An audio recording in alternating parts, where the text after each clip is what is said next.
Pudim de leite condensado de caneca feito no micro-ondas. Comece preparando a calda. Em uma caneca grande você vai colocar 1,5 colher de açúcar e 1,5 colher de água. Leve ao micro-ondas por 1 minuto, depois 30 segundos e se ainda não tiver dourado você vai colocando de 10 em 10 segundos.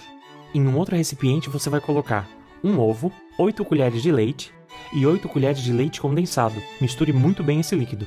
Coloque esse líquido em uma caneca e leve no micro-ondas por 2 minutos. Agora leve para a geladeira para esfriar e assim que tiver frio, você já pode desenformar. E tá pronto, esse delicioso pudim de caneca feito no micro-ondas. Sério pessoal, ficou uma delícia!